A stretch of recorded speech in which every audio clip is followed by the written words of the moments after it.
few car brands demand as much respect and recognition as BMW. Oh my god, Sonic fucking sick! Ah! Holy shit! Oh my god!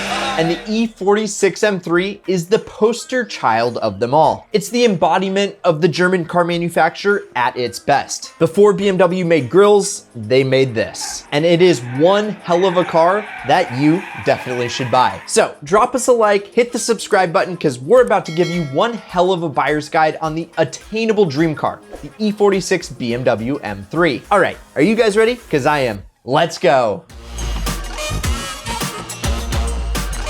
If you want to find your ideal M3, I've linked down to a few of my favorites using AutoTEMPEST down in the description and the first comment. So what exactly is the E46 M3? Like most ultimate driving machines, the E46 is a front-engined, rear-wheel drive, two-door coupe, and it also comes in a drop-top convertible form. It is the widest, most powerful, and performance-oriented 3 Series ever built on the E46 chassis. Well, besides the M3 CSL, the CS, and the GTR. And it sits on top of the food chain as far as the E46 3 Series go. And even though side-by-side the 330 Ci and M3 look somewhat familiar, the differences behind the wheel are night and day. I would put it this way. The 330 Ci is more of a street car that would like to be a race car. And the M3 is a race car coaxed off the track and onto the street. Produced from 2000 to 2006, with 2001 being the first model year, they made 85,766 M3s over in Germany. And since options were plentiful, each one is special. Now there was a small facelift in 04, known as the 2003.5. And really all they changed were the LED taillights, a wider handle on the trunk, and you'd think that they change a few things on the interior. Nope, just deleted some badging on SMG models. In terms of drivetrain, the S54 engine was paired with either a 6-speed manual or a 6-speed sequential manual gearbox, or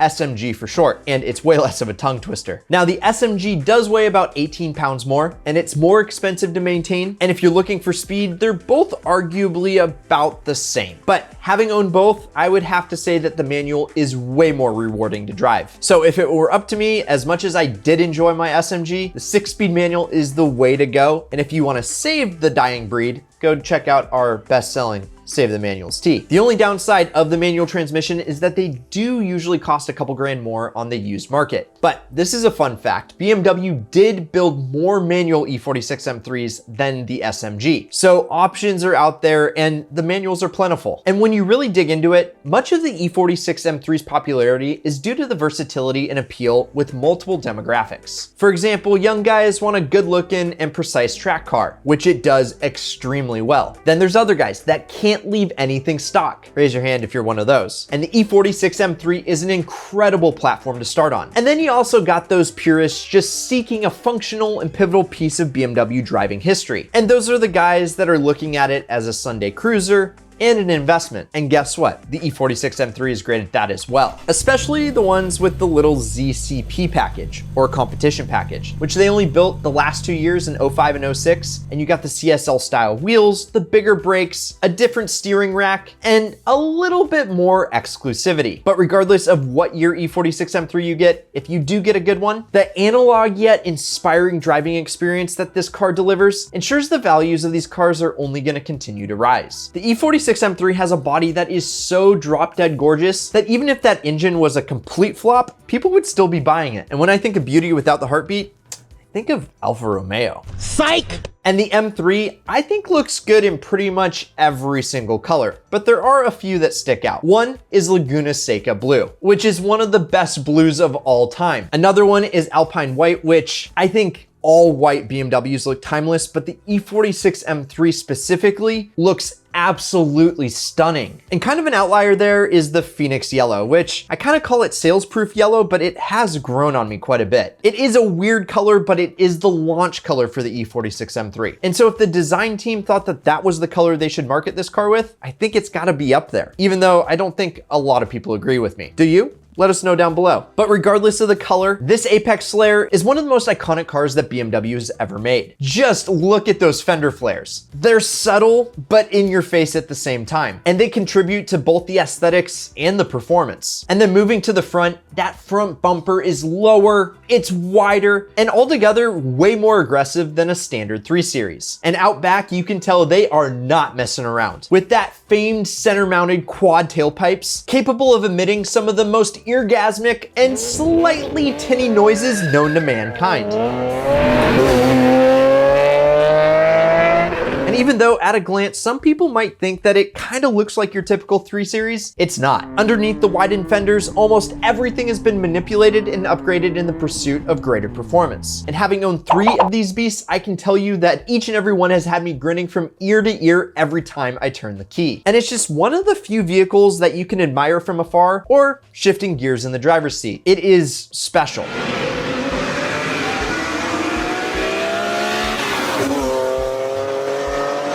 No one does interiors quite like the Germans, who offer beautiful ergonomics and materials to the touch. And the E46 M3, although simple, doesn't fail to impress. Yeah, remember earlier when I said there were a ton of different options? Well, there's actually 8 different upholstery colors and 6 different trim options to choose from. Well, technically 5 without the ZCP package, but still. Now, as far as layout, it's pretty similar to the cheaper 3 Series, but there are some key differences. You get a leather 3-spoke steering wheel with fancy stitching, sportier M-design seats, a different gear selector, and instrument cluster. So, in terms of numbers, what makes this driving machine so ultimate?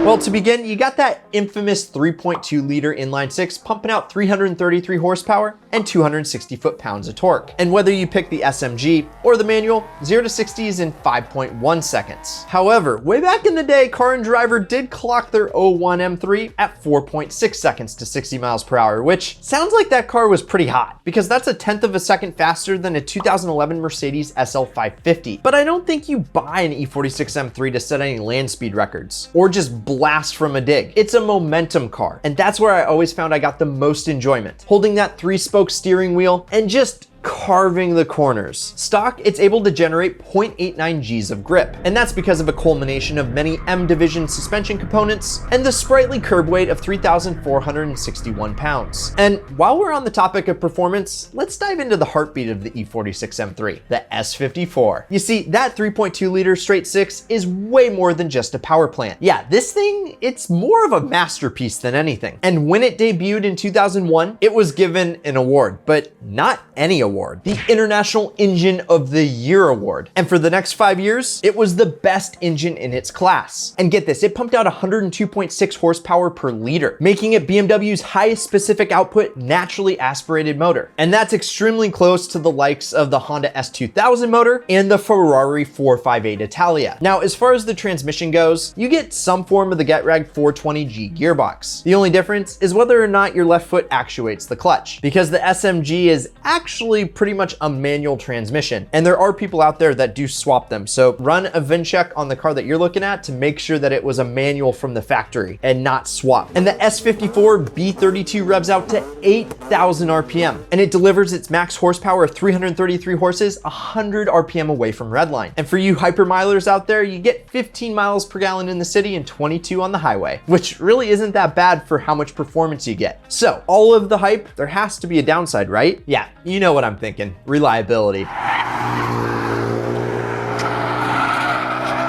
In spite of its looks and its award-winning S54, it is a bimmer, not a beamer. A beamer is a motorcycle, it's a bimmer. So it will have its fair share of problems.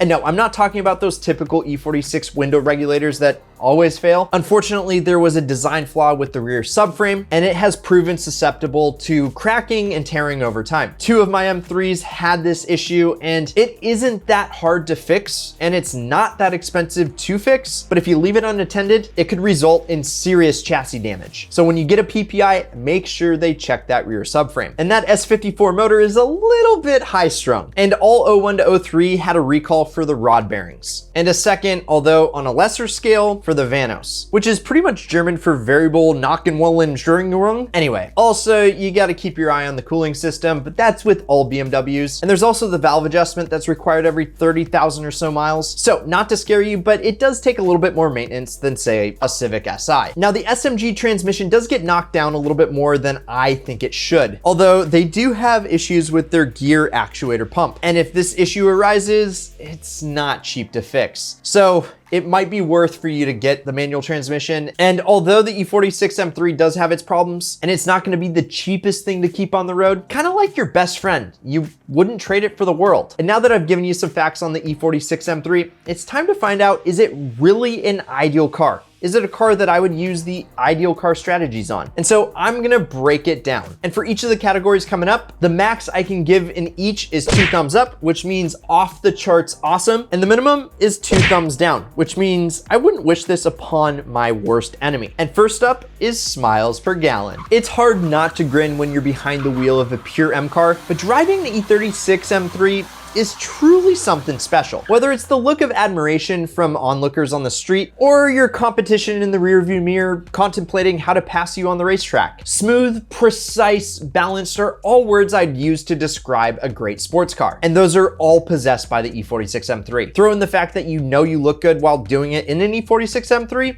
this thing gets 2 thumbs up. Okay, this is kind of a tough one for me because you gotta know M cars to really be impressed by the E46 M3. Yeah, it's gonna start conversations at your local Cars and Coffee, but no one's gonna blow their top if they see it at a car show. Now the thing is, I think the E46 M3 takes mods extremely well, and it's pretty hard to make these things not look nice. Although I know some of you guys are gonna send me some DMs on Ideal Media official Instagram and prove me wrong. But I say overall curb appeal, the E46 M3 gets 1 thumb up. Yes, the S54 is stout, but it still is a BMW. And you can save yourself some headache by getting a 6-speed manual, but you do have to pay a little bit more up front. And for a sports car, it's kind of in the middle of the pack for reliability, so I'm gonna give it no thumbs up. Now, I always wish they built a 4-door E46 M3. They did have the 330i ZHP, but that wasn't an M3, although I do really like those. That being said, the E46M is a coupe and it fits around you like a glove, and it doesn't really feel claustrophobic. Plus, if you have 2 friends that are contortionists, you could throw them in the back, but I wouldn't really recommend it. And you do have 14.5 feet of cargo space, so I'd say that as far as practicality, daily driver duties goes, 1 thumb up. Achieving fame from video games and respect on racetracks, the E46 M3 is unquestionably good. And right now, I feel like more people than ever want to buy one, and I don't think this video is really gonna help. Now, if we take a look at the price trends over the last 10 years, you'll notice that typical German depreciation at first, but in the last couple of years, they have steadily been increasing. And as we venture further and further away from cars that you can drive on the road hard, because cars today have so much performance, almost too much, I think the E46 M3 is that sweet spot in horsepower and capability that you can have a ton of fun safely and legally on the road. And so it's an ideal investment, and it earns 1.5, not 2 thumbs. Is that how you do half?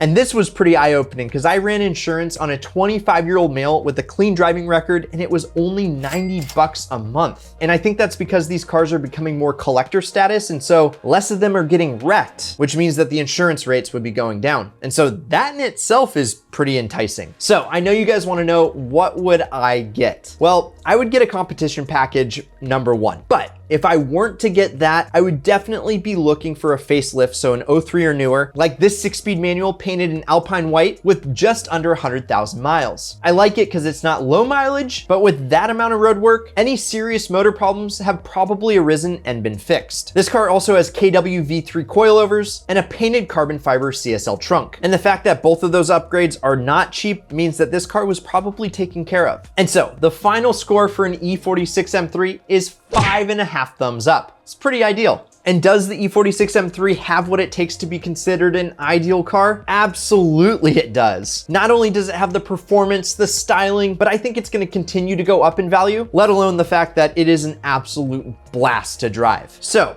you should probably go buy one, or at least go look for one using the AutoTEMPEST link down below. And let us know some other cars that you'd like to see some ideal buyer's guides on. And if you enjoyed the vid, hit the like button. And if you're new here, my name's Brad Danger. Please subscribe, turn on the notification bell, because we're bringing the heat pretty much every single day. I've had a lot of fun creating this E46 M3 content for you guys. And until next time, keep living The ideal lifestyle.